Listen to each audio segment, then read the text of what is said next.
Lavanya Sunil Kannada blogs. So guys, ಇವಾಗ ಅನುಗೆ hair cut ಮಾಡ್ಸೋಕ್ಕೆ ಅಂತ ಹೋಗ್ತಾ ಇದ್ದೀವಿ. ಇಲ್ಲೇ ಪಟ್ಟಣದಲ್ಲಿ ಒಂದು ಯಾವುದೋ ಸಲೂನ್ ಇದೆ ಅಂತೆ, ಅಲ್ಲಿಗೆ ಹೋಗೋಣ ಅಂತ. ಸೊ ಬನ್ನಿ ಹೋಗೋಣ. ಅನು ಬಾ. ಪಾಪು ಮಲಗಿದ್ದಾರೆ ಇಬ್ಬರು. ಇಲ್ಲಿ ನೋಡಿ. ಅಲ್ಲ, ನನಗೆ ಒಂದು ಅರ್ಥ ಆಗ್ತಿಲ್ಲ, ಇರೋದೇ ಇಷ್ಟು, ಇದರಲ್ಲಿ ಇನ್ನೂ ಕಟ್ ಮಾಡಿಸ್ಬೇಕಂತೆ. ನನಗೆ ಚೆನ್ನಾಗಿಲ್ಲ, ಆ್ಯಕ್ಚುಲಿ ಇರೋದೇ ಚೆನ್ನಾಗಿಲ್ಲ.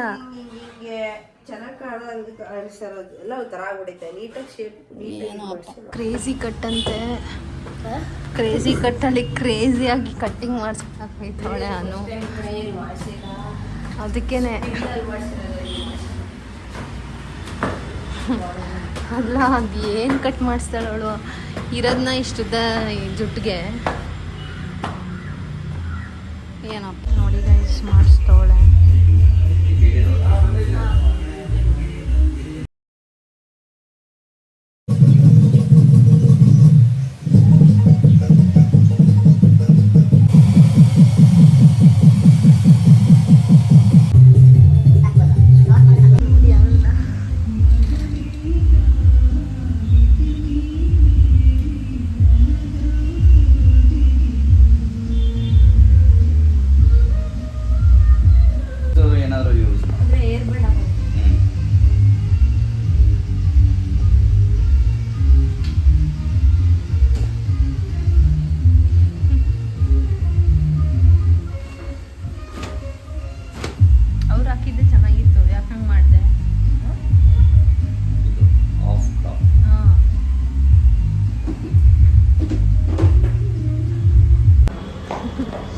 ನೋಡಿ ಫುಲ್ಲು ಸಾಕು, ಬಟ್ ಚೆನ್ನಾಗಿ ಮಾಡಿದ್ರು. ಫುಲ್ ಬಾಬ್ ಕಟ್ ಮಾಡಿದ್ರು ಅವರು. ಬಟ್ ಅವರು ಬ್ಲೋ ಡ್ರೈ ಮಾಡಿದ್ದೆಲ್ಲ ಯೂಸೇ ಆಗಲಿಲ್ಲ. ನನಗೆ ಸುಮ್ಮನೆ ಹಿಂಗೆ ಕಟ್ತೀಯ ಅಂತ ಅಂದಿದ್ರೆ ಬ್ಲೋ ಡ್ರೈ ಮಾಡಿಸ್ಬಾರ್ದಿತ್ತು. ಅವ್ರು ಮಾಡ್ತಾರೋ ನಿದ್ದೆ ಬಂದಿದ್ದಲ್ಲ, ಸೊ ಮಾಡಲೇ ಬಂದಿದೆ. ನೀನು ಹಂಗೆ ಕೂತಿದ್ದೆ, ನನಗೆ ಅಲ್ಲಿ ಸುಮ್ಮನೆ ಕೂತು ನಿದ್ದೆ ಬರ್ತಿತ್ತು. ಪರವಾಗಿಲ್ಲ, ಚೆನ್ನಾಗಿ ಮಾಡ್ತಾರೆ ಹೇರ್ ಕಟ್ ಎಲ್ಲ, both for men and women. Unisex saloon ನೋಡಿ ನಮ್ಮ ಪಟ್ಟಣದಲ್ಲಿ. ಅದೇ ಸ್ಪಿನ್ನಲ್ಲಿ ಅವ್ರಿಗೆ ಎಕ್ಸ್ಪೀರಿಯೆನ್ಸ್ ಇದೆಯಂತೆ. ಸಖತ ಮಾಡಿದವರು ನೋಡಿ, ಯಾರಾದರೂ ಬಂದ್ರಿ ಮಾಡಿಸ್ಬೇಕು ಅಂದರೆ. ಇವತ್ತಿನ ವ್ಲಾಗಲ್ಲಿ ಏನಂದರೆ, ಇವತ್ತು ಸ್ವಲ್ಪ ಹಾಸ್ಪಿಟಲ್ಗೆ ಹೋಗಬೇಕಿತ್ತು. ಯಾಕೆ ಏನು ಎತ್ತ ಅನ್ನೋದೆಲ್ಲ ನಾನು ಆಮೇಲೆ ಹೇಳ್ತೀನಿ. ಆ್ಯಕ್ಚುಲಿ ವ್ಲಾಗ್ ಮಾಡೋದು ಬೇಡ ಅಂದ್ಕೊಂಡೆ, ಬಟ್ ಸ್ಟಿಲ್ ಮಾಡೋಣ. ಬೇರೆಯವ್ರಿಗೂ ಸ್ವಲ್ಪ ಹೆಲ್ಪ್ಫುಲ್ ಆಗ್ಬೋದು ಒಂದಷ್ಟು ಇನ್ಫಾರ್ಮೇಷನಿಂದ ಅಂತ ಹೇಳಿ ವ್ಲಾಗ್ ಸ್ಟಾರ್ಟ್ ಮಾಡ್ತಾಯಿದ್ದೀನಿ. ಆ್ಯಂಡ್ ಇವಾಗ ರಾಜ್ಮಾ ಕರ್ರಿ ಮಾಡ್ತಾಯಿದ್ದೀನಿ ಗೈಸ್. ಮನೇಲಿ ಏನಾದರೂ ರಾಜ್ಮಾ ಬೀನ್ಸ್ ಇತ್ತು. ಸೊ ಇದು ಚಪಾತಿನ ತಿಂದು ಚಪಾತಿಗೆ ಕರ್ರಿ, ರಾಜ್ಮಾ ಕರ್ರಿ ಮಾಡ್ತಾಯಿದ್ದೀನಿ ಇವಾಗ. ಸೊ ರೆಸಿಪಿನ ತೋರಿಸ್ತೀನಿ. ಎಲ್ಲದಕ್ಕೂ ದೋಸೆ, ಚಪಾತಿ ಎಲ್ಲದಕ್ಕೂ ಚೆನ್ನಾಗಿರುತ್ತೆ. ಇದು ರಾಜ್ಮಾ ಬೀನ್ಸ್ ಆಯಿತಾ. ನೋಡಿ ಈ ಥರ ಇರುತ್ತೆ ಅದು ರಾಜ್ಮಾ ಬೀನ್ಸು. ಸೊ ಇದನ್ನು ರಾತ್ರಿ ಪೂರ ನೆನೆ ಹಾಕಿ ಬೆಳಗ್ಗೆ ಕುಕ್ಕರಲ್ಲಿ ಒಂದು ಸ್ವಲ್ಪ ನೀರು ಮತ್ತು ಉಪ್ಪು ಹಾಕ್ಕೊಂಡು ಕುಕ್ಕರಲ್ಲಿ ಒಂದು 3ರಿಂದ 4 ವಿಷಲ್ ಬರ್ಸ್ಕೋಬೇಕು. ಸೊ ರಾಜ್ಮಾ ಕರಿ ಮಾಡೋದಕ್ಕೆ ಇಂಗ್ರೀಡಿಯೆಂಟ್ಸ್ ಏನೇನು ಬೇಕು ಅಂತ ನೋಡೋಣ. ಈ ಥರ ಸಣ್ಣದಾಗಿ ಕಟ್ ಮಾಡ್ಕೊಂಡಿರೋ ಈರುಳ್ಳಿ, ಮತ್ತು ಇದು ಟೊಮ್ಯಾಟೊ ಪೇಸ್ಟ್ ಮಾಡಿ ಇಟ್ಕೊಂಡಿದ್ದೀನಿ. ಇದು ಶುಂಠಿ ಬೆಳ್ಳುಳ್ಳಿ ಪೇಸ್ಟು, ಮತ್ತು ಗರಂ ಮಸಾಲ. ಇದು ಶುಂಠಿ ಬೆಳ್ಳುಳ್ಳಿ ಪೇಸ್ಟು ಮನೇಲೇ ಪೇಸ್ಟ್ ಮಾಡಿ ಇಟ್ಕೊಂಡಿರೋಂಥದ್ದು. ಆ್ಯಂಡ್ ಅರಿಶಿನದ ಪುಡಿ, ಇದು ಚಿಲ್ಲಿ ಪೌಡರ್, ಮತ್ತು ಜೀರಿಗೆ ಮತ್ತು ಮೆಣಸು. ಇದು ಜೀರಿಗೆ ಪೌಡರ್, ಮನೇಲೆ ಜೀರಿಗೆನ ಪೌಡರ್ ಮಾಡಿ ಇಟ್ಕೊಂಡಿರೋದು, ಮತ್ತು ಕೊತ್ತಂಬರಿ ಸೊಪ್ಪು. ಆ್ಯಂಡ್ ಕಸೂರಿ ಮೇಥಿನೂ ಕೂಡ ಆ್ಯಡ್ ಮಾಡ್ಬೋದು, ಬಟ್ ನಮ್ಮ ಮನೇಲಿ ಖಾಲಿ ಆಗೋಗಿತ್ತು, ಸೊ ಹಂಗಾಗಿ ನಾನು ಅದನ್ನು ಹಾಕಿಲ್ಲ. ಆ್ಯಂಡ್ ಸಿರಿ ನನಗೆ ಹೆಲ್ಪ್ ಮಾಡ್ತಿದ್ದಾಳೆ, ಮಮ್ಮಿಗೆ ಕಸ ಗುಡಿಸ್ತಾವಳೆ. ನೀಟಾಗಿ ಗುಡಿಸು. ಸೊ ಫಸ್ಟಿಗೆ ಪ್ಯಾನ್ ಇಟ್ಕೋಬೇಕು. ಅದು ಸ್ವಲ್ಪ ಬಿಸಿ ಆದಮೇಲೆ ಎಣ್ಣೆ ಹಾಕೋಬೇಕು.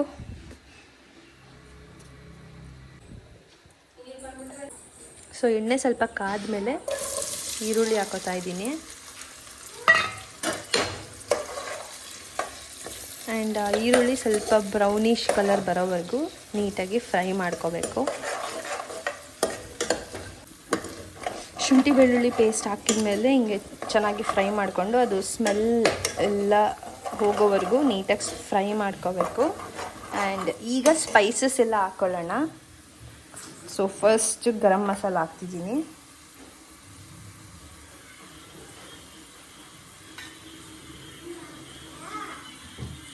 ಟೂ ಸ್ಪೂನ್ಸ್ ಹಾಕಿದ್ದೀನಿ, ಅಂದರೆ ಸ್ಮಾಲ್ ಸ್ಪೂನಲ್ಲಿ ಈ ಸ್ಪೂನಲ್ಲಿ 2 ಸ್ಪೂನ್ ಹಾಕಿದ್ದೀನಿ. ಈಗ ಚಿಲ್ಲಿ ಪೌಡರು,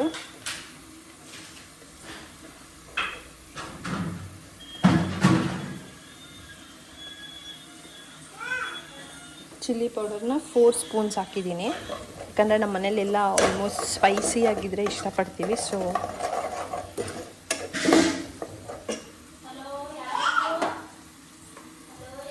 ಆ್ಯಂಡ್ ಅರ್ಶಿನದ ಪುಡಿ ಸ್ವಲ್ಪ ಹಾಕ್ತಾಯಿದ್ದೀನಿ.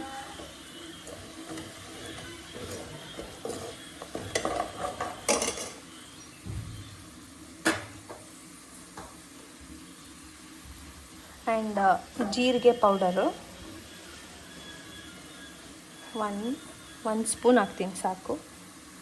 ಸೊ ಈ ಥರ ನಮ್ಮ ಮಮ್ಮಿ ಎಲ್ಲ ಪುಡಿ ಮಾಡಿ ಇಟ್ಟಿರ್ತಾರೆ ಮುಂಚೆನೇ. ಆ್ಯಂಡ್ ಪೇಸ್ಟು ಅಷ್ಟೇ, ಶುಂಠಿ ಬೆಳ್ಳುಳ್ಳಿ ಪೇಸ್ಟು ಮನೇಲೇ ಮಾಡಿ ಇಟ್ಟಿರ್ತಾರೆ, ಹೊರಗಡೆಯಿಂದ ತಗೊಳ್ಳಲ್ಲ.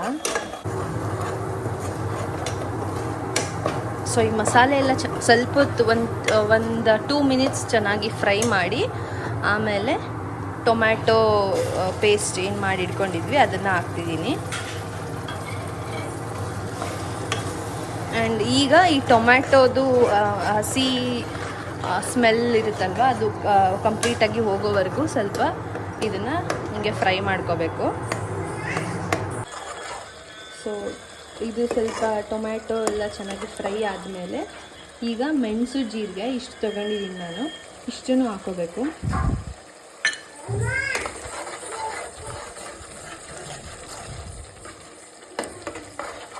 ಸೊ ಈಗ ರಾಜ್ಮಾ ಬೀನ್ಸ್ನ ಹಾಕ್ತಾಯಿದ್ದೀನಿ.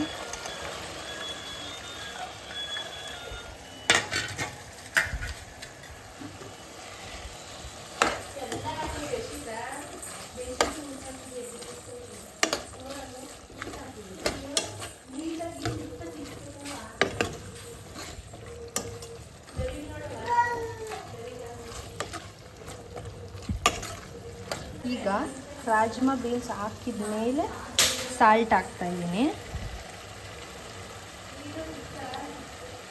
3 ಸ್ಪೂನ್ಸ್ ಹಾಕಿದ್ದೀನಿ.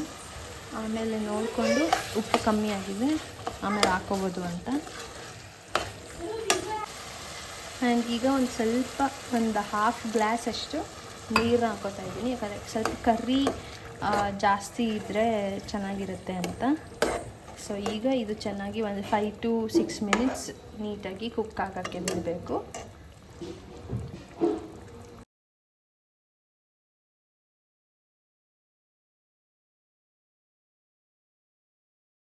ಗೈಸ್ ಇವಾಗ ಹೊರಟ್ವಿ, ಹಾಸ್ಪಿಟಲ್ಗೆ ಹೋಗ್ತಿದ್ದೀವಿ. ಯಾಕೆ ಏನು ಅದನ್ನೆಲ್ಲ ನಾನು ಅಲ್ಲಿಂದ ಬಂದು ಹೇಳ್ತೀನಿ. ಇವಾಗ ಟೈಮ್ ಆಗಿಬಿಟ್ಟಿದೆ, ಆಲ್ರೆಡಿ 11:30 ಆಗಿದೆ ಟೈಮು. ಸೊ ಅಲ್ಲ 11:45 ಇನ್ನೇನು. ನಾನೀಗ ಅಪಾಯಿಂಟ್ಮೆಂಟ್ ಇರೋದು 12:15ಗೆ, ಬಟ್ ಡಾಕ್ಟರ್ 12ಗೆಲ್ಲ ಅವೈಲಬಲ್ ಇರ್ತಾರೆ. ಸೊ ಬೇರೆ ಯಾರು ಪೇಷಂಟ್ಸ್ ಇಲ್ಲ ಅಂದರೆ ಹೋಗ್ಬೋದು. ಆ್ಯಂಡ್ ಪಾಪು ಸಿರಿ ಸ್ಕೂಲ್ಗೆ ಹೋಗಿದ್ದಾಳೆ, ಆ್ಯಂಡ್ ಸಿಹಿನ ಇಲ್ಲಿ ನಮ್ಮ ಅಜ್ಜಿ ನೋಡ್ಕೋತಿದ್ದಾರೆ. ಸೊ ಅವರಿಬ್ರಿಗೆ ಊಟ ಮಾಡಿಸೋಷ್ಟ್ರಲ್ಲಾದರೂ ಬಂದ್ಬಿಡ್ಬೋದು ಅಂತ 15 ಮಿನಿಟ್ಸ್ ಮುಂಚೆನೇ ಹೋಗಿರೋಣ ಅಂತ ಹೇಳಿ ಹೊರಡ್ತಿದ್ದೀವಿ. ಮಮ್ಮಿ ಬರ್ತಿದ್ದಾರೆ ನನ್ನ ಜೊತೆ. ಸೊ ನೋಡಬೇಕು ಎಷ್ಟೊತ್ತಾಗುತ್ತೆ ಏನು. ಸ್ಕ್ಯಾನಿಂಗ್ಗೆ ಅಂತೆಲ್ಲ ಆಗಿಬಿಟ್ರೆ ತುಂಬ ಟೈಮ್ ಆಗಿಬಿಡುತ್ತೆ, ನೋಡಬೇಕು. ಸೊ ಗಾಡಿಲೇ ಹೋಗ್ತಿದ್ದೀವಿ. ಹಲೋ. ಸೊ ನಿನ್ನೆ ವ್ಲಾಗ್ನ ನಾನು ಕಂಟಿನ್ಯೂ ಮಾಡೋಕ್ಕಾಗಲಿಲ್ಲ. ನಾವು ಮನೆಗೆ ಬಂದಾಗಲೇ ಆಲ್ಮೋಸ್ಟ್ 9 ಹಂಗಾಗಿತ್ತು. So it was a very long day, very hectic day ಅಂತಲೇ ಹೇಳ್ಬೋದು. ಅಂದರೆ ಹಾಸ್ಪಿಟಲ್ಗೆ ಅಂತ ಹೋಗಿದ್ವಿ. ಫಸ್ಟ್ ಮಣಿಪಾಲ್ಗೆ ಹೋಗಿದ್ವಿ, ಆ್ಯಂಡ್ ಮಣಿಪಾಲಿಂದ ಮತ್ತೆ ಅಪೋಲೋಗೆ ಹೋದ್ವಿ. ಒಂದು ಸ್ವಲ್ಪ ಕನ್ಫ್ಯೂಷನ್ಸು ಅದೆಲ್ಲ ಇತ್ತು. ಸೊ ಏನು ಅನ್ನೋದನ್ನ ನಾನು ಇವಾಗ ಹೇಳ್ತೀನಿ. ಸೊ ನನಗೆ ಆ್ಯಕ್ಚುಲಿ ಪ್ರೆಗ್ನೆನ್ಸಿ ಟೈಮಲ್ಲಿ ಈ ಟ್ವಿನ್ ಬೇಬೀಸ್ ಇದ್ದಿದ್ದರಿಂದ ನನಗೆ ಹೊಟ್ಟೆ ಸ್ವಲ್ಪ ಜಾಸ್ತಿನೇ ಸ್ಟ್ರೆಚ್ ಆಗಿತ್ತು. ಆಲ್ಮೋಸ್ಟ್ ಸಿಹಿ 2.4 kgs ಇದ್ಲು, ಆ್ಯಂಡ್ ಸಿರಿ 2.35 kgs ಇದ್ಲು. ಸೊ ಆಲ್ಮೋಸ್ಟ್ ಒಂದು 4.5 ಹತ್ತತ್ರ ಹಂಗಿದ್ದಿದ್ರಿಂದ ತುಂಬಾ ಸ್ಟ್ರೆಚ್ ಆಗಿತ್ತು. ಸೊ ಹಂಗೆ ಸ್ಟ್ರೆಚ್ ಆದಾಗ ನನ್ನ ಮಸಲ್ಸ್, ಅಬ್ಡಾಮಿನಲ್ ಮಸಲ್ಸ್ ಏನಿರುತ್ತೆ ಅಲ್ಲ, ಅದು ಒಂದು ಸ್ವಲ್ಪ ಹಿಂಗೆ ಅಂದರೆ ಸ್ವಲ್ಪ ಈ ಕಡೆ ಹಿಂಗೆ ಗ್ಯಾಪ್ ಆಗಿದೆ. ಸೊ ಅದನ್ನು ಏನಂತಾರೆ ಡಿವೆರಿಕೇಷನ್ ಆಫ್ ರೆಕ್ಟೈ ಅಂತ ಹೇಳ್ತಾರಂತೆ. ಅದೇ ನಿನ್ನೆ ನನಗೆ ಡಾಕ್ಟರ್ ಎಲ್ಲ ಎಕ್ಸ್ಪ್ಲೇನ್ ಮಾಡಿದ್ರು. ಸೊ ಆ ಥರ ಆಗಿದೆ. ಆ್ಯಂಡ್ ಅದ್ರ ಜೊತೆಗೆ ಹರ್ನಿಯಾ ಆಗಿದೆ, ಅಂದರೆ ಅಂಬಲಿಕಲ್ ಹರ್ನಿಯಾ. ಅದು ನನಗೆ ಪ್ರೆಗ್ನೆನ್ಸಿ ಟೈಮಲ್ಲೂ ಇತ್ತು. ಯೂಶಲಿ ಎಲ್ಲರಿಗೂ ಪ್ರೆಗ್ನೆಂಟ್ ವುಮೆನ್ಸ್ಗೆ ಹಂಗೆ ಹೊಟ್ಟೆ ಸ್ಟ್ರೆಚ್ ಆದಾಗ ಹಂಗಿರುತ್ತೆ. ನಾನು ಅಂದ್ಕೊಂಡಿದ್ದೆ ಅದೇ ಪ್ರೆಗ್ನೆಂಟ್ ಇದೀನಲ್ವ ಅದಕ್ಕೆ ಅಂತ. ಬಟ್ ಆಫ್ಟರ್ ಡೆಲಿವರಿ ಪೋಸ್ಟ್ ಪಾರ್ಟಮಲ್ಲಿ ಕೂಡ ನನಗೆ ಅದೇ ಥರ ಇತ್ತು. ಬಟ್ ಅದು ಹೋಗಿರಲಿಲ್ಲ. ಹೊಟ್ಟೆ ಎಲ್ಲ ಕಮ್ಮಿ ಆದ್ರೂ ಬಟ್ ನನಗೆ ಅಂಬಲಿಕಲ್ ಕಾರ್ಡ್ ಪ್ಲೇಸಲ್ಲಿ ಏನಿದೆ ಅದು ಹಂಗೆ ಇರ್ತಿತ್ತು. ಹಾಗಾಗಿ ನಾನೇನು ಮಾಡಿದೆ, ನನಗೆ ಸ್ಪೆಸಿಫಿಕ್ ಆಗಿ ಈ ಒಂದು ಪ್ರಾಬ್ಲಮ್ಗೆ ಯಾವ ಡಾಕ್ಟರ್ನ ಕನ್ಸಲ್ಟ್ ಮಾಡ್ಬೇಕು ಅನ್ನೋದು ಗೊತ್ತಿರಲಿಲ್ಲ ಫಸ್ಟ್ಲಿ. ಸೊ ಹಂಗಾಗಿ ನಾನು ನನ್ನ pregnancy, through out my pregnancy gynaecologist ಯಾರ ಹತ್ರ ತೋರಿಸಿದ್ದೆ ಅವ್ರ ಹತ್ರ ಹೋಗಿ ಒಂದ್ಸಲ ಕನ್ಸಲ್ಟ್ ಮಾಡೋಣ ಅಂತ ಹೇಳಿ ಹೋಗಿದ್ದೆ. ಅದು may be 3 months 2 or 3 months ಇದ್ದಾಗ ಪಾಪುಗೆ. ಸೊ ಅವಾಗ ಹೋದಾಗ ಅಂದರೆ ಅವ್ರು ನೋಡಿದ ತಕ್ಷಣನೇ ಹೇಳಿದ್ರು ಇದು ಹರ್ನಿಯಾ ಇರುತ್ತೆ, ಬಟ್ ಇವಾಗ ಮಕ್ಕಳು ಇನ್ನೂ ತುಂಬ ಚಿಕ್ಕವ್ರು ಇರೋದ್ರಿಂದ ಇದಕ್ಕೆ ಸರ್ಜರಿ ಮಾಡಿ ಮೆಶ್ ಅಂತೇನೋ ಹಾಕ್ತಾರಪ್ಪ ಅಂತ ಹೇಳಿದರು. ಆ್ಯಂಡ್ ಅದ್ರ ಜೊತೆಗೇ ಹೊಟ್ಟೆಗೆ ಸೀರೆ ಕಟ್ಟೋದು ಮತ್ತು ಬೆಲ್ಟ್ ಎಲ್ಲ ಕಟ್ತಾರಲ್ವ ಆಫ್ಟರ್ ಅಂದರೆ ಪೋಸ್ಟ್ ಪಾರ್ಟಮ್ ಟೈಮಲ್ಲಿ. ಸೊ ಅದನ್ನೆಲ್ಲ ಮೇಂಟೈನ್ ಮಾಡಿ ಇವಾಗ ಸ್ವಲ್ಪ ಮೇಂಟೈನ್ ಆಗಿ ಇರುತ್ತೆ, ನಿಮಗೆ ಪೇಯ್ನ್ ಎಲ್ಲ ಬರಲ್ಲ. ಸೊ ಒನ್ಸ್ ಮಕ್ಕಳೆಲ್ಲ ಸ್ವಲ್ಪ ದೊಡ್ಡವರಾದಮೇಲೆ ನೀವು ಸರ್ಜರಿ ಮಾಡಿಸಿ. ಆ್ಯಂಡ್ ಇದಕ್ಕೆ ಓನ್ಲಿ ಟ್ರೀಟ್ಮೆಂಟ್ ಅಂತಂದರೆ ಅದು ಸರ್ಜರಿ ಮಾತ್ರ, ಅದಕ್ಕೆ ಮೆಡಿಸಿನ್ಸ್ ಅಂತೆಲ್ಲ ಏನಿಲ್ಲ. ಸೊ ಇದು ಯೂಶಲಿ ಟ್ವಿನ್ಸ್ ಆರ್ ಟ್ರಿಪ್ಲೆಟ್ಸ್ ಈ ಥರ ಪ್ರೆಗ್ನೆನ್ಸಿ, ಹೈ ರಿಸ್ಕ್ ಪ್ರೆಗ್ನೆನ್ಸಿ ಇರುತ್ತಲ್ಲ ಅವ್ರಿಗೆ ಕಾಮನ್ ಅಂತೆ ಇವಾಗ, ಅಂದರೆ ಈಗಿನ ಜನ್ರೇಷನಲ್ಲಿ. ಸೊ ಹಂಗಾಗಿ ಹಂಗಂತ ಹೇಳಿದರು. ಓಕೆ ಫೈನ್ ಅಂತ ಹೇಳಿ ನಾನು ಸೀರೆನ ತುಂಬ ದಿನ ಕಟ್ಟಲಿಲ್ಲ, 1 week or 2 week ನಾನು ಸೀರೆನ ಕಟ್ಟಿದೆ. ಬಟ್ ನನಗೆ ಅದು ಇಬ್ರಿಗೂ ಫೀಡ್ ಮಾಡ್ತಿರ್ಬೇಕಿತ್ತು, ಒಂಥರ ಬಿಗ್ದಂಗೆ ಆಗ್ತಿತ್ತು. ಸೊ ನಾನು ಸೀರೆ ಯೂಸ್ ಮಾಡಲಿಲ್ಲ, ಅಬ್ಡಾಮಿನಲ್ ಬೆಲ್ಟ್ನ ತೊಗೊಂಡಿದ್ದೆ. ಆ ಬೆಲ್ಟ್ನ ಯೂಸ್ ಮಾಡ್ತಿದ್ದೆ, ಬಟ್ ಅದನ್ನು ನಾನು ಕಂಟಿನ್ಯೂ ಮಾಡಲಿಲ್ಲ. ಬಟ್ ಅದು ಅದೇ ಥರ ಸೇಮ್ ಫೀಲ್ ಆಗ್ತಿತ್ತು, ತುಂಬ ಹಿಂಗೆ ಬಿಗಿ ಥರ ಅನಿಸ್ತಿತ್ತು. ಸೊ ಆಲ್ಮೋಸ್ಟ್ ನಾನು 1 monthವರೆಗೂ ಯೂಸ್ ಮಾಡಿದ್ನೇನೋ ಅಷ್ಟೇ ಇನ್ ಮೈ ಪೋಸ್ಟ್ ಪಾರ್ಟಮ್ ಪೀರಿಯಡ್. ಅದು ಬಿಟ್ಟರೆ ಇನ್ನೇನು ಮಾಡಲಿಲ್ಲ. ಆ್ಯಂಡ್ ಹೊಟ್ಟೆ ಅನಿಸ್ಬೋದು, ನೋಡಿದವ್ರಿಗೆ ಅನಿಸುತ್ತೆ ಏನು ಇಷ್ಟೊಂದು ಸಣ್ಣ ಆಗ್ಬಿಟ್ಟಿದ್ಯಾ ಅಂತ. ಬಟ್ ಹೊಟ್ಟೆ ಅದು ಸ್ಯಾಗ್ ಆಗಿರೋದು ಹಂಗೆ ಇರುತ್ತೆ, ಬಟ್ ಅದು ಫುಲ್ ಸ್ಯಾಗಿ ಆಗಿರುತ್ತಲ್ಲ. ಸೊ ಹಂಗಾಗಿ ಅಷ್ಟಾಗಿ ಕಾಣಿಸಲ್ಲ, ಬಟ್ ಹೊಟ್ಟೆ ಇದೆ. ಆ್ಯಂಡ್ ಆಲ್ಸೋ ನನಗೆ ವೆಯ್ಟ್ ಗೇಯ್ನ್ ಆಗಬಾರ್ದು, ಸ್ವಲ್ಪ ವೆಯ್ಟ್ ಲಾಸ್ ಅಂದರೆ ತುಂಬ ದಪ್ಪ ಆಗಿಬಿಟ್ಟಿದೆ ನಾನು ಪೋಸ್ಟ್ ಪಾರ್ಟಮ್ ಟೈಮಲ್ಲಿ. ಸೊ ಸ್ವಲ್ಪ ವೆಯ್ಟ್ ಲಾಸ್ ಮಾಡೋದಕ್ಕೆ ಟ್ರೈ ಮಾಡಿ ಅಂತ ಕೂಡ ಹೇಳಿದರು. ಸೊ ನಾನು ಒಂದಷ್ಟು ಎಕ್ಸಸೈಸ್ ಮಾಡ್ತಿದ್ದೆ. ಆ್ಯಂಡ್ ಅದೇ ನನಗೆ ಟೈಮ್ ಸಿಕ್ಕಾಗ, ಸೊ ಪೋಸ್ಟ್ ಪಾರ್ಟಮ್ ಟೈಮಲ್ಲಿ ಗೊತ್ತಿರುತ್ತೆ ಮೂಡ್ ಸ್ವಿಂಗ್ಸ್ ಎಲ್ಲ ಇರುತ್ತೆ, ಎಕ್ಸಸೈಸ್ ಎಲ್ಲ ನಂಗೆ ಅಂದರೆ ಮಾಡೋರು ಮಾಡ್ತಾರೆ, ಬಟ್ ನನಗೆ ಅಷ್ಟಾಗಿ ಆಗ್ತಿರ್ಲಿಲ್ಲ ಇಬ್ಬರು ಮಕ್ಕಳು ಇರುವಾಗ. ಕೆಲವು ಟೈಮಲ್ಲಿ ಎಕ್ಸಸೈಸ್ ಮಾಡ್ತಿದ್ದೆ. ಆ್ಯಂಡ್ ಅದೇ ವೆಯ್ಟ್ ಲಾಸ್ ಮಾಡೋಕ್ಕೆ ಏನಾದರೂ ಊಟ ತಿಂಡಿಯಲ್ಲಿ ಸ್ವಲ್ಪ ಕಮ್ಮಿ ಮಾಡೋದು ಆ ಥರ ಎಲ್ಲ ಮಾಡ್ಕೊಂಬಂದೆ. ಬಟ್ ಅದರಿಂದ ನಾನು ವೆಯ್ಟ್ ಲಾಸ್ ಆಗಿಲ್ಲ. But all of a sudden ಮಕ್ಕಳಿಗೆ ಒಂದು 9 or 10 months ಇರೋ ಟೈಮಲ್ಲಿ ನಾನು ಕಂಪ್ಲೀಟ್ ವೆಯ್ಟ್ ಲಾಸ್ ಆಗಿಬಿಟ್ಟೆ. ಅದು ಏನಕ್ಕೆ ರೀಸನ್ ನನಗೂ ಈಗಲೂ ಗೊತ್ತಿಲ್ಲ. ಸೊ ಕಂಪ್ಲೀಟ್ ವೆಯ್ಟ್ ಲಾಸ್ ಆದೆ. ಆ್ಯಂಡ್ ನನ್ನ ಐಡಿಯಲ್ ವೆಯ್ಟ್ ಅಂದರೆ ನನ್ನ ಹೈಟ್ಗೆ ನಾನು ಎಷ್ಟು ವೆಯ್ಟ್ ಇರಬೇಕು ಅನ್ನೋದಿರುತ್ತಲ್ವ, ಸೊ ಆ ಥರ ನನ್ನ ಐಡಿಯಲ್ ವೆಯ್ಟ್ ಬಂದು 55 kgs. 55 kg ಅದನ್ನು ನಾನು ಅದೇ ಅಂದರೆ ಡಾಕ್ಟರಿಗೆ ಹೇಳಿದ್ದಾರೆ ವೆಯ್ಟ್ ಲಾಸ್ ಮಾಡಬೇಕು, ಆ್ಯಂಡ್ ಮಾಡಿಲ್ಲ ಅಂದರೆ ಅದು ಪ್ರಾಬ್ಲಮ್ ಆಗ್ಬೋದು ಅಂತ. ಸೊ ಹಂಗಾಗಿ ನಾನು ಯೂಶ್ವಲಿ ನಾನು ನಂಬೋದು ಮ್ಯಾನಿಫೆಸ್ಟೇಷನ್. ಸೊ ಮ್ಯಾನಿಫೆಸ್ಟೇಷನಲ್ಲಿ ಒಂದಷ್ಟು ಮೆಥಡ್ಸ್ ನನ್ನ ಕೋಚಸ್ನ ಕೇಳಿದೆ, ನಾನು ಈ ಥರ ವೆಯ್ಟ್ ಲಾಸ್ ಮಾಡಬೇಕು, ಅದಕ್ಕೆ ಏನಾದರೂ ಹಿಂಗೆ ಟಿಪ್ಸ್ ಏನಾದರೂ ಇದೆಯಾ ಅಂತ. ಸೊ ಅವಾಗ ನನಗೆ ಅವ್ರು ಹೇಳಿದ್ದು, ನೀನು ಪ್ರೀವಿಯಸ್ಲಿ ಅಂದರೆ ನಿನ್ನ ಐಡಿಯಲ್ ವೆಯ್ಟಲ್ಲಿ ಇದ್ದಾಗ ಇದ್ದಿದ್ದ ಫೋಟೋನ ಮೊಬೈಲ್ ವಾಲ್ಪೇಪರಲ್ಲಿ ಹಾಕ್ಕೊಂಡು ಅದು ಎಷ್ಟು kgs ಅಂತ ಮೆನ್ಷನ್, ಅದು ಈಗಲೂ ಇದೆ ನನ್ನ ಹತ್ರ ಫೋಟೋ, ಅದನ್ನು ಬೇಕಂದರೆ ನಾನು ಇಲ್ಲಿ ಅಟ್ಯಾಚ್ ಮಾಡ್ತೀನಿ. ಅದನ್ನು ಹಾಕ್ಕೊಂಡಿದ್ದೆ ನಾನು ಆಲ್ಮೋಸ್ಟ್ ಒಂದು 1 or 2 monthsವರೆಗೂ ಹಾಕ್ಕೊಂಡಿದ್ನೇನೋ. ಒಂದು ಫೋಟೋ ಹಾಕಿ ಅದ್ರಲ್ಲಿ 55 ಅಂತ ಹಾಕಿದ್ದೆ. ಸೊ 56 kgsಗೆ ನಾನು all of a sudden weight loss ಆಗೋಯ್ತು. ಆ್ಯಂಡ್ ಇನ್ನೊಂದು ಮೇ ಬಿ ಫೀಡಿಂಗ್ ಸ್ಟಾಪ್ ಮಾಡಿದ್ದಕ್ಕೆ ಏನಾದರೂ ಆ ಥರ ಅಂದರೆ ಹಂಗೆ ವೆಯ್ಟ್ ಲಾಸ್ ಆದ್ನೇನೋ ಅದು ಗೊತ್ತಿಲ್ಲ. ಬಟ್ ಫೀಡಿಂಗ್ ನಾನು ಯಾವಾಗ ಮಾಡ್ತಿದ್ದೆ ಅಲ್ಲ ಪಾಪನ, ಅವಾಗ ತುಂಬಾ ವೆಯ್ಟ್ ಗೇನ್ ಆಗಿದ್ದೆ. ಆ್ಯಂಡ್ ಪ್ರೆಗ್ನೆನ್ಸಿ ಟೈಮಲ್ಲೂ ಅಷ್ಟೇ ತುಂಬ ವೆಯ್ಟ್ ಗೇನ್ ಆಗಿದ್ದೆ ನಾನು. ಆಲ್ಮೋಸ್ಟ್ ಮೇ ಬಿ 75 ಸಮಥಿಂಗ್ ಅನಿಸುತ್ತೆ, ನಂಗೆ ಅದು ನೆನಪಿಲ್ಲ ಸರಿಗೆ, ಅದು ರಿಪೋರ್ಟ್ಸಲ್ಲಿದೆ. ಬಟ್ ತುಂಬ ವೆಯ್ಟ್ ಗೇನ್ ಆಗಿದ್ದೆ. And all of a sudden 56 kgs ಅಂದರೆ 55 ನನ್ನ ಐಡಿಯಲ್ ವೆಯ್ಟ್, 1 kg ಜಾಸ್ತಿ ಇದೆ. 56ಗೆ ನಾನು ಬಂದಿದ್ದೆ, ಬಟ್ ಇವಾಗ ಆ್ಯಸ್ ಆಫ್ ನಾವು 59 ಆಗಿದ್ದೀನಿ, 4 kg ಜಾಸ್ತಿ ಇದ್ದೀನಿ. ಸೊ ಇವಾಗ ಏನಿಲ್ಲ, ಬ್ಯಾಲೆನ್ಸ್ ಆಗ್ತಿದೆ. ಬಟ್ ಹರ್ನಿಯಾ ಏನಿತ್ತಲ್ವ, ಸೊ ಅದು ನನಗೆ ಅವಾಗವಾಗ ಸ್ವಲ್ಪ ಊಟ ಜಾಸ್ತಿ ಆದರೆ ಅಥವಾ ಒಂದು ಸ್ವಲ್ಪ ನಡೆಯೋದೇನಾದರೂ ಜಾಸ್ತಿ ಆದರೆ ಆ ಥರ ಆದಾಗ ಅದು ಅಂಬಲಿಕಲ್ ಕಾರ್ಡ್ ಏರಿಯಾ ಏನಿರುತ್ತೆ ಅದು ನನಗೆ ಸ್ವಲ್ಪ ಎಕ್ಸ್ಪ್ಯಾಂಡ್ ಆಗಿದೆ, ಅಂದರೆ ಹೊಟ್ಟೆ ದಪ್ಪ ಇದ್ದಿದ್ದಕ್ಕೆ ಎಕ್ಸ್ಪ್ಯಾಂಡ್ ಆಗಿದೆ. ಸೊ ಅದರೊಳಗೆ ಕರಳು ಬಂದು ಹಿಂಗೆ ಸಿಗಾಕೊಂಡಾಗ ನನಗೆ ತುಂಬ ಪೇನ್ ಆಗುತ್ತೆ. ಎಕ್ಸ್ಟ್ರೀಮ್ ಯಾವ ಲೆವೆಲ್ಗೆ ಅಂದರೆ ತುಂಬ ಪೇನ್ ಆಗುತ್ತೆ. ಆ್ಯಂಡ್ ಸ್ವಲ್ಪ ಹೊತ್ತಾದ್ಮೇಲೆ ಅದು ನಾನೇನಾದರೂ ಜೋರಾಗಿ ಕೆಮ್ಮದು ಆ ಥರ ಏನಾದರೂ ಮಾಡಿದಾಗ ಅದು ಆಟೋಮೆಟಿಕ್ಕಾಗಿ ಹಿಂದೆ ಹೋಗ್ಬಿಡುತ್ತೆ. ಸೊ ಈ ಥರ ಆಗ್ತಾನೆ ಇತ್ತು. ನಾನು ಅಂದ್ಕೊಂಡಿದ್ದೆ ನನಗೆ ಇವಾಗಂತೂ ಸರ್ಜರಿ ಎಲ್ಲ ಬೇಡ, ಒನ್ಸ್ ಮಕ್ಕಳು ಅಂದರೆ ಒಂದು ಸ್ವಲ್ಪ ಅವ್ರಾಗವ್ರೆ ಸ್ಕೂಲ್ಗೆಲ್ಲ ಹೋಗಂಗೆ ಆದಾಗ ಮಾಡಿಸ್ಕೊಳ್ಳೋಣ, ಬಟ್ ಮಾಡಿಸ್ಲೇಬೇಕು ಅನ್ನೋದು ನನಗೆ ಗೊತ್ತಿತ್ತು. ಆ್ಯಂಡ್ ಫ್ಯಾಮಿಲಿಗೂ ಎಲ್ಲರಿಗೂ ಗೊತ್ತಿತ್ತು. ಸೊ ಅದೇ ಥರ ನಾನು ಪೋಸ್ಟ್ಪೋನ್ ಅಂದರೆ ನೆಕ್ಸ್ಟ್ ಒಂದ್ಸತಿ ಪೇಯ್ನ್ ಬಂದಾಗ ಓಕೆ ಮಾಡಿಸ್ಬಿಡೋಣ ಅಂತ. ಬಟ್ ಮತ್ತೆ ಮಕ್ಕಳು ಆ್ಯಂಡ್ ಆ ಸರ್ಜರಿ ಮಾಡಿಸಿದ್ಮೇಲೆ ನಾವು 1-2 ಮಂತ್ಸ್ವರೆಗೂ ವೆಯ್ಟ್ ಏನು ಎತ್ತಂಗಿಲ್ಲ, ಅಂದರೆ ನಾನು ಪಾಪುನೂ ಎತ್ಕೋಬಾರ್ದು. ಸೊ ಅದೆಲ್ಲ ಆಗುತ್ತಾ, ಒಂದು ಮಗು ಆದರೆ ಹೆಂಗೋ ಮಮ್ಮಿ ನೋಡ್ಕೋತಾರೆ, ನಾನು ಇಲ್ಲಿರ್ಬೋದು ಅಂತ ಅನ್ಕೋಬೋದು. ಬಟ್ ಇಬ್ಬರಿಬ್ರು ಇರೋದ್ರಿಂದ ಅದು it was a very big task. ಆ ಮಕ್ಕಳೂ ಎತ್ಕೊಳ್ದೆ ಇರೋಕ್ಕೆ ಅದು ಆಗಲ್ಲ ಅಂತ ಅಂದ್ಕೊಂಡು ನಾನು ಪೋಸ್ಟ್ಪೋನ್ ಮಾಡ್ತಾನೆ ಬಂದೆ. ಬಟ್ ಈಗ ಲಾಸ್ಟ್ 1-2 ಮಂತ್ಸಿಂದ ಆ ಪೇಯ್ನ್ ಏನಾಗಿದೆ ಅಂದರೆ ನನಗೆ 4 kgs ಹೇಳಿದ್ನ, 3 kgs ನಾನು ವೆಯ್ಟ್ ಗೇನ್ ಆಗಿದ್ದೀನಿ. ಬಟ್ ಮೇ ಬಿ ಅದೇ ರೀಸನ್ಗೆ ಇರ್ಬೋದು, ನನಗೆ ಇವಾಗ ಇನ್ನೂ ಜಾಸ್ತಿ ಎಕ್ಸ್ಟ್ರೀಮ್ ಪೇಯ್ನ್ ನನಗೆ ಕಾಣಿಸ್ತಿದೆ. ಸೊ ಮತ್ತೆ ನಾನು ಡಾಕ್ಟರ್ ಹತ್ರ ಹೋಗಿ, ಅಂದರೆ ಇವಾಗ ಅದಕ್ಕೆ ಸ್ಪೆಷಲಿಸ್ಟ್ ಯಾರು ಇರ್ತಾರೆ ಅವ್ರ ಹತ್ರ ನಾನು ಅಪೋಲೋದಲ್ಲಿ ಒಂದಿಬ್ರು ಡಾಕ್ಟರ್ ಹತ್ರ ಕನ್ಸಲ್ಟ್ ಮಾಡಿದೆ. ಹಿಂಗೆ ಹೇಳಿದೆ ನನಗೆ ಈ ಥರ ಎಕ್ಸ್ಟ್ರೀಮ್ ಪೇಯ್ನ್ ಬರ್ತಿದೆ ಅಂತ ಹೇಳಿದಾಗ, ಇನ್ನೂ ನೆಗ್ಲೆಕ್ಟ್ ಮಾಡೋದು ಬೇಡ, ಸರ್ಜರಿ ಮಾಡಿಸ್ಕೊಂಬಿಡಿ, 1-2 ಮಂತ್ಸ್ವರೆಗೂ ಸ್ವಲ್ಪ ರೆಸ್ಟಲ್ಲಿದ್ದು, ಅಂದರೆ ವೆಯ್ಟ್ ಏನು ಎತ್ಕೊಳ್ದೆ ಹಂಗೆ ಮೇಂಟೈನ್ ಮಾಡಿ, ಆಮೇಲೆ ಏನಿಲ್ಲ ನೀವು ಇವಾಗ ಹೆಂಗಿದ್ದೀರಾ ಅದೇ ಥರ ಆಮೇಲೂ ಇರ್ಬೋದು ಅಂತ ಹೇಳಿದ್ರು. ಬಟ್ ತುಂಬ ವೆಯ್ಟ್ ಅಂದರೆ ಸಿಲಿಂಡರ್ ಎತ್ತೋದು ಆ ಥರ ತುಂಬ ಲೋಡ್ ಆ ಥರ ಎತ್ತೋದೆಲ್ಲ ಮಾಡಬಾರ್ದು ಅಂತ ಹೇಳಿದ್ರು.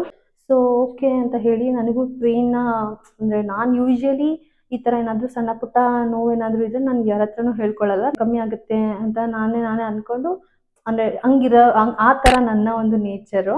ಆ್ಯಂಡ್ ಸಣ್ಣ ಪುಟ್ಟ ತಲೆನೋವು ಅದು ಇದಕ್ಕೂ ನಾನು ಏನು ಟ್ಯಾಬ್ಲೆಟ್ಸ್ ತೊಗೊಳ್ಳಲ್ಲ, ಮೆಡಿಸಿನ್ ತೊಗೊಳ್ಳಲ್ಲ, ಅದಾಗದೇ ಕಮ್ಮಿ ಆಗೋವರೆಗೂ ಹಂಗೆ ಪೇಯ್ನ ಬೇರ್ ಮಾಡ್ತೀನಿ ಜಾಸ್ತಿ.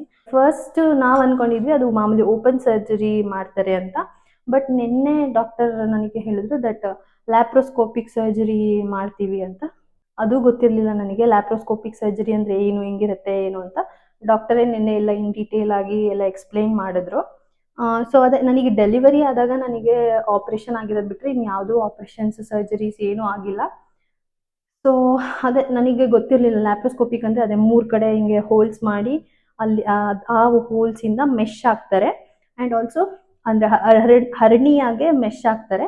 ಆ್ಯಂಡ್ ಅಬ್ಡಾಮಿನಲ್ ಏನು ಅದೇ ಡಿವೆರಿಕೇಶನ್ ಆಫ್ ರೆಕ್ಟೈ ಅಂತ ಹೇಳಿದೆ, ಅದಕ್ಕೆ ಎಳ್ದು ಅದಕ್ಕೇನೋ ಸ್ಟಿಚಸ್ ಹಾಕ್ತಾರೋ ಏನೋ, ಅದ್ರ ಬಗ್ಗೆ ನಂಗೆ ಅಷ್ಟು ಐಡಿಯಾ ಇಲ್ಲ. ನಾಳೆ ಹೋಗಿ ಅಡ್ಮಿಷನ್ ಆಗಬೇಕು. ಆ್ಯಂಡ್ ನಾಳಿದ್ದು ಆಪ್ರೇಷನ್ ಇರುತ್ತೆ ಮಾರ್ನಿಂಗು, 1-2 days ಇರಬೇಕು ಅಂತ ಹೇಳಿದ್ದಾರೆ. ಸೊ ಇದಕ್ಕೇ ನಾನು ಹಾಸ್ಪಿಟಲ್ಗೆ ಹೋಗಿದ್ದು. ಆ್ಯಂಡ್ ಇದನ್ನು ನಾನು ಏನಕ್ಕೆ ಶೇರ್ ಮಾಡ್ಕೋತಿದ್ದೀನಿ ಅಂತಂದರೆ, ನನಗೆ ಯೂಶ್ವಲಿ ಇತ್ತೀಚೆಗೆ ಈ ಟ್ವಿನ್ಸ್ ಪ್ರೆಗ್ನೆನ್ಸು ಅಥವಾ ಟ್ವಿನ್ಸ್ ಮಾಮ್ಸು ಯೂಶ್ವಲಿ ಇದು ತುಂಬ ಕಮ್ಮಿ ಜನಕ್ಕೆ ಟ್ವಿನ್ಸ್ ಆಗೋದು ಅಂತ ಎಲ್ರಿಗೂ ಗೊತ್ತಿರುತ್ತೆ. ಬಟ್ ಇವಾಗ ಅದು ರೇಷಿಯೋ ಇನ್ಕ್ರೀಸ್ ಆಗ್ತಾ ಬರ್ತಿದೆ, ಅಂದರೆ ಟ್ವಿನ್ಸ್ ಅಂದರೆ ಕಾಮನ್ ಅನ್ನೋ ಥರ ಇವಾಗ ಇದೆ. ಸೊ ಹಂಗಾಗಿ ತುಂಬ ಜನ ನನಗೇನೆ ಗೊತ್ತು, ಎಷ್ಟೊಂದು ಜನ ಟ್ವಿನ್ಸ್ ಮಾಮ್ಸು, ಟ್ವಿನ್ ಪ್ರೆಗ್ನೆನ್ಸಿ ಇರೋರು ಇನ್ಸ್ಟಾಗ್ರಾಮಲ್ಲಿ ನೋಡಿದ್ರೆ DMsಲ್ಲಿ ಅಷ್ಟೊಂದು ಜನ ಮೆಸೇಜ್ ಮಾಡಿರ್ತಾರೆ ನನಗೆ ಏನು ಅದು ಇದು ಡೌಟ್ಸ್ ಕೇಳೋಕ್ಕೆ. ಸೊ ಅದು ನಾನು ಮಾಡಿದ್ದೆ, ಅಂದರೆ ನನ್ನ ಒಂದು ಪೋಸ್ಟ್ಪಾರ್ಟಮ್ ಪೀರಿಯಡಲ್ಲಿ ನನಗೇನಾದರೂ ಡೌಟ್ಸ್ ಇದ್ದಾಗ, ಅಂದರೆ as a new mom first ಬೇಬಿಗೆ ನಾವು ಮದರ್ ಆದಾಗ ನಮ್ಗೆ ಏನೂ ಗೊತ್ತಿರಲ್ಲ, ಫುಲ್ ಬ್ಲ್ಯಾಂಕ್ ಇರ್ತೀವಿ.